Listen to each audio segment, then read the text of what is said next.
Hello दोस्तों, अस्सलाम वालेकुम and welcome to Jadoon voice. तो दोस्तों, आज हम बात करने वाले हैं ऐसे शख्स की ज़िंदगी के बारे में जिसको यहूदियों से बहुत ही ज़्यादा नफ़रत थी। उसकी यहूदियों से नफ़रत की वजह क्या थी, आपको हम इस वीडियो में ज़रूर बताएंगे। तो वीडियो शुरू करने से पहले आप सब दोस्तों से गुजारिश है कि हमारे चैनल को सब्सक्राइब करें और साथ मौजूद घंटी के बटन को भी दबा दें ताकि हमारी आने वाली लेटेस्ट वीडियोज़ की अपडेट आप तक बर वक्त पहुँचती रहें। एडोल्फ हिटलर 20 अप्रैल 1879 को ऑस्ट्रेलिया के एक गरीब घराने में पैदा हुआ। इसकी तालीम नहायत ही कम थी। ऑस्ट्रेलिया के दारुल हुकूमत वियना के कॉलेज ऑफ फाइन आर्ट्स में महज इसलिए दाखिला ना मिल सका कि वो इनके मतलूबा मयार पर नहीं उतरता था। 1913 में हिटलर जर्मनी चला आया, जहां पहली जंग अजीम में जर्मनी की तरफ से एक आम सिपाही की हैसियत से लड़ा और फौज में इसलिए तरक्की हासिल ना कर सका कि अफसरान के नज़दीक इसमें कायदाना सलाहियतों की कमी थी। 1919 में हिटलर जर्मनी की वर्कर्स पार्टी का रुकन बना, जो 1920 में national socialist Germany workers party Nazi कहलाई। 1921 में वो पार्टी का चेयरमैन मुंतखब हुआ। 1930 में मुनक्किद होने वाले इंतखाबात में नाजी पार्टी जर्मनी की दूसरी सबसे बड़ी पार्टी बन गई। 1933 के इंतखाबात में नाजी पार्टी अक्सरियत हासिल ना कर सकी, मगर सबसे बड़ी पार्टी की हैसियत से प्रेसिडेंट ने हिटलर को हुकूमत बनाने की दावत दे दी और हिटलर मुल्क के सबसे आला ओहदे चांसलर तक पहुंच गया। चांसलर बनने के बाद हिटलर ने जो सबसे पहला काम किया वो नाजी पार्टी का फ़रोग़ था।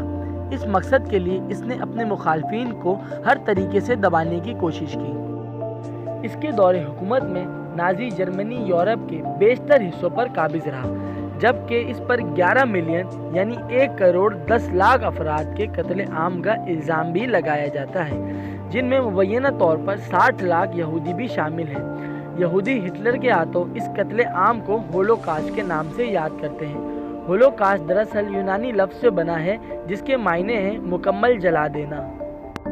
हिटलर जर्मनी का मकबूल तरीन लीडर था। तारीख़ इंसानी की ये शख्सियत जमहूरी तरीके से मुंतखब होकर डिक्टेटर के दर्जे पर फायज हुआ।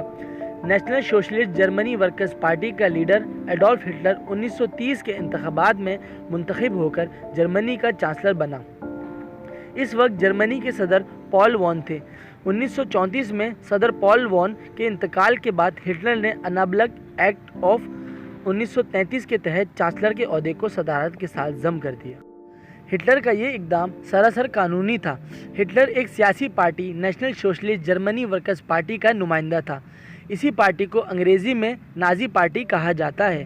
तारीख़ के औराक को पलट कर देखते हैं तो हिटलर के ताल्लुक कुछ दिलचस्प और हैरत अंगेज़ बातें पता चलती हैं। इसकी शख्सियत को हमेशा मनफी नज़रों से देखा जाता है, जबकि वो एक काबिल और दिलेर इंसान था, लेकिन इसमें कुछ खामियां भी थी जिसे मौरखीन ने ज़्यादा नुमायाँ किया है। मौरखीन के मुताबिक हिटलर एक नहायत ही ज़हीन, शातिर, अयार, जालिम, अजियत पसंद खुसूसियात का हामिल शख्स था। इसकी शख्सियत को करिश्माई शख्सियत कहा जाता है। जब वो लाखों मजमा के सामने तकरीर के लिए खड़ा होता तो गोया पूरे मजमे पर जादू कर देता था। अल्फाज हिटलर के लिए खोलना थे और अंदाज बयां इतना दिलचस्प था कि मजमा मैसूर होकर रह जाता था। हिटलर की मकबूलियत की बुनियाद इसकी पार्टी के नज़रियात थे और आइंदा चलकर इन्हीं नज़रियात की बिना पर ना सिर्फ जर्मनी के 2 टुकड़े हुए, बल्कि तारीख़ इंसानी की बदतरीन शख्सियतों में हिटलर का शुमार हुआ। आज भी जिस तरह मुसलमानों में यजीद का नाम एक लानत समझा जाता है, मगरबी अक़वाम के लिए हिटलर का नाम इसी तरह लानत तस्लीम किया जाता है। 1945 में हिटलर के खात्मे के बाद शायद ही किसी माँ ने अपने बच्चे का नाम हिटलर रखा होगा। हिटलर के नाजी नज़रियात, जिनके सामने पूरी जर्मनी कौम जिंदाबाद का नारा लगाती थी, इन नज़रियात का कफ़ारा ये कौम अब तक अदा कर रही है और आज की जर्मनी की नस्ल अपने अजदाद की गलती पर आज तक शर्मिंदा और अक़वाम आलम के सामने तलबगार माफ़ी बनी हुई है। यहूदियों का मानना है कि हिटलर ने जर्मनी और पोलैंड में 60 लाख यहूदियों का कत्ले आम किया। इसी नस्लकशी को यहूदी होलोकास्ट के नाम से याद करते हैं। हिटलर के बारे में ये भी मशहूर है कि वो एक बहुत ही अच्छा पेंटर था।